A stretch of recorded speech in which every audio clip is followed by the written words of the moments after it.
Just before we get started with this video, I do want to say that it's brought to you by, well, me, or rather another channel I do called Business Plays. It's about business, clearly, but I try to make it interesting. It looks at the most epic failures and times things went wrong, but also little-known successes. Generally, it's just the weirdest stuff that I could find from business history, and things like why the £50 note in the UK is pretty much just for criminals, stuff like that. It's more laid back than this channel, throwing a good amount of silliness and fun at you along with some facts. Check it out through the link below, and let's get into the video. Robert R. Taylor is a name you've probably never heard before, but this serial entrepreneur made his mark on the world of business by coming up with several products you're almost certainly very familiar with. Today we're going to talk about, on the surface, the most boring of those, liquid hand soap, something you can thank Mr. Taylor and his freshly smelling balls of solid steel for being a thing. But first, a little background on the man. Born in 1935, Taylor was destined to one day grace the cover of books with titles like The Greatest Business Decisions of All Time, consistently proving himself to be not only a shrewd businessman, but a natural entrepreneur. For example, as a young man, Taylor is known to have made quite a few dollars by training a homing pigeon to fly to his home and then selling it to pet stores repeatedly. Education-wise, Taylor studied at both Miami University in Ohio and then Stanford Graduate School of Business, graduating from the latter with an MBA in 1959. Following this, he briefly worked as a salesman for Johnson & Johnson. Seemingly every great entrepreneur starts by failing, and Taylor was no different. In 1963, he started a marketing company with a friend. This endeavor ultimately flopped, and Taylor decided to go it alone just a year later in 1964. And so it was that at the age of 28, he started a company, initially running it out of his garage, called Village Bath Products, with a $3,000 investment, about $24,000 today, that he'd scraped together from the contacts he'd made during his short tenure working for the man. Not exactly successful right off the bat, when he first tried to sell his handmade soap to a couple dozen companies he had previous business relationships with from his days with Johnson & Johnson, they all turned him down. Undeterred, he then got the idea to match his hand-rolled and cloth-wrapped soap to towel sets, color scheme and all. That got some companies interested, and they started selling his product along with their bath towel sets. Village Bath Products, which was later rebranded as Minnetonka after a town near Taylor's home in Minnesota, continued to be extremely innovative in the soap market. While products commonly seen today, his various machinations were far more out there in his day, which perhaps shouldn't come as a surprise, coming from a man who purchased a hot air balloon so he could fly it around on the weekends to advertise the product. This was a product that saw the New York Times describe his rapidly growing business as an offbeat company geared to hippies and people with luxury bathrooms. So what kind of things did he come up with that would appeal to the otherwise seemingly diametrically opposed groups of hippies and the daddy warbucks of the world? Notable soap products included soap designed to look and smell like candy bars and pieces of fruit, soap paint that kids could use to draw on themselves in the bathtub, and hand-rolled, scented upscale soap balls packaged in decorative glass jars. Think the type of product that lines the shelves of Bath and Body Works before that type of product was common. His decision to go with offbeat soap product was primarily based on that Taylor knew his company could never compete selling ordinary bathroom products, since established companies like Procter & Gamble, American Home Products, and even his former employer Johnson & Johnson basically dominated the entire market. As a result, his best hope for making money would be to sell products they wouldn't dare to risk putting on their shelves, capitalizing on a niche demand they weren't satisfying. As Taylor himself would later state in an interview, the best way for an entrepreneur to compete in today's marketplace is to avoid competition, or at least find ways to circumvent it. Of course, if a given product line took off, the larger companies would inevitably copy the crap out of it, such as what happened in the mid-1980s when he introduced Check-Up anti-plaque toothpaste and later bubblegum to the market, seeing them become wildly successful before ultimately the big boys swooped in and dominated, with their version of the same basic twist on the product forcing his into obscurity.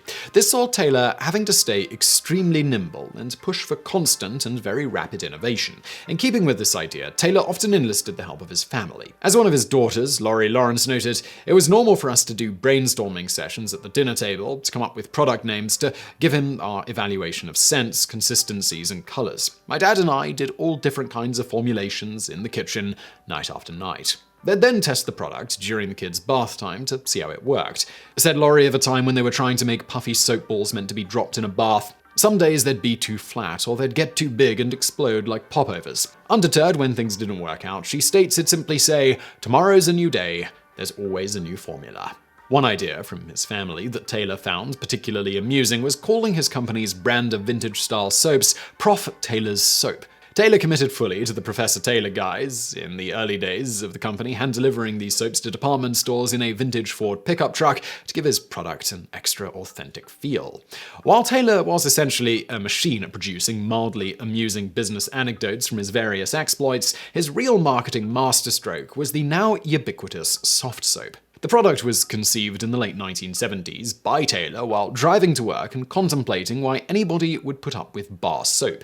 Said Taylor, "I thought how ugly bar soap is and how it usually messes up the bathroom. There had to be a better way to wash your hands." While liquid soap products were a thing going all the way back to 1865, first patented by a guy called William Sheppard, though in the patent noting his was an improved liquid soap, implying a similar product was already a thing, this wasn't something you'd typically find in people's homes. For home use, people just stuck with classic bar soap for washing their hands. Why? Well, because despite the fact that forms of liquid soap dispensers had been around since at least 1919, when one G.H. Honsbein patented a wall-mounted version, no company had thought to put liquid hand soap in a container that would make it convenient for use domestically.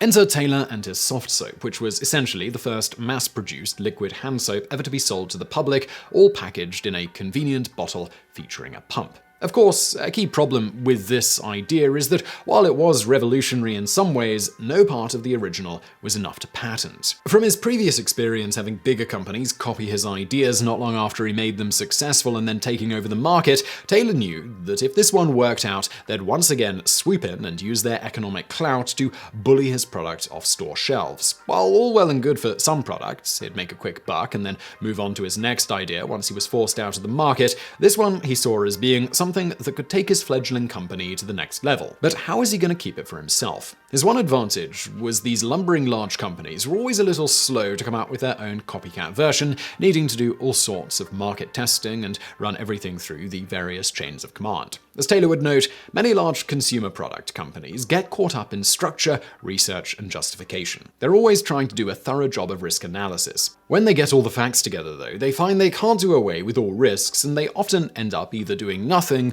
or moving very slowly. And so it was that he came up with an ingenious and rather ballsy two-stage plan. First, launch soft soap and essentially leverage every dime he could come up with to advertise it, investing a whopping $7 million, about $21 million today, on a countrywide ad campaign for his new product to try and get his brand to be the one that everyone associated with liquid hand soap. To put this in perspective, this was almost as much money as the largest soap manufacturer of the day, Dial, spent on advertising all their products combined. To further put this in perspective, Taylor's entire company at this point had only got a net worth of about $8 million. Now to step 2, which, if it wasn't successful, would have just seen him essentially spend every dime he could come up with to establish a new soap market for his competitors. Before launching soft soap, Taylor made a crucial observation. There were only a few companies in the United States at the time that actually made the kind of pumps needed. Of these companies, only one produced enough pumps suitable for mass production on the scale envisioned here. And since there also wasn't much in the way of a suitable international company that would be able to provide what was needed here quickly and at a competitive price, in effect, this left only a single choice for anyone wanting to sell liquid soap en masse using such a pump system. Thus, Taylor's idea was quite simple: buy literally every pump the company had available for the foreseeable future. And how many would he need to buy? It turns out about 100 million to keep the company, Kalmar, busy at full capacity for about a year. The problem was, he didn't have the required $12 million, about $37 million today, to place such an order. So he had to wait until the product was launched and hope that it was a massive hit to give him the money he needed before his competitors decided to make their own copycat product. Of course, when the time came, he also had no way of knowing whether Kalmar would agree to the contract. If Kalmar didn't, there was a very real risk that one of the bigger companies would eventually sign a contract with them that would do to Taylor what he was attempting to do to everyone else, stop them from getting the needed pumps for a little while.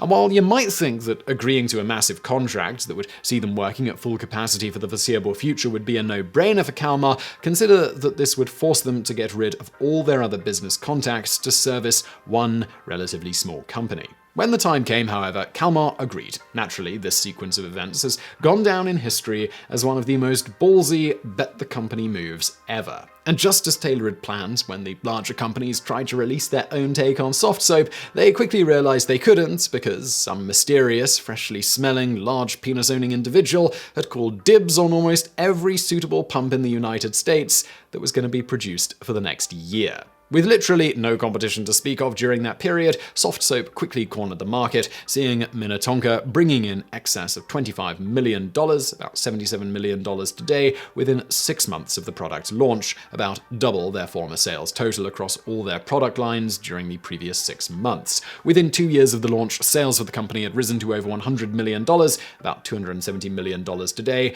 and saw the stock price of the company multiply an incredible 15-fold. Minnetonka estimated that when competitors finally caught up, they'd still retain about 50% of the emerging total liquid soap market, which they tentatively valued at being worth $400 million long term. Although the liquid soap market did prove to be as profitable as Minnetonka predicted, after their monopoly on pumps ended, their market share ultimately shrank to less than 30% when some 100-plus competing products launched. But do remember, this is Robert Taylor we're talking about. Through a variety of marketing stunts, such as putting 1.5 ounces less soap in the bottle to allow him to lower his price compared to those using the then standard 9-ounce bottles, soft soap slowly managed to claw its way back into the #1 spot in the market. Finally, only about 7 years after its launch, he sold soft soap to Colgate-Palmolive for $61 million, which is about $136 million today. 2 years later, in 1989, he sold off much of the rest of the company for $376 million, about $770 million today, to Unilever, who really just wanted Taylor's extremely lucrative Calvin Klein fragrance line of products that it managed to buy for just $1 million 9 years previously when it was floundering, then promptly made it wildly successful.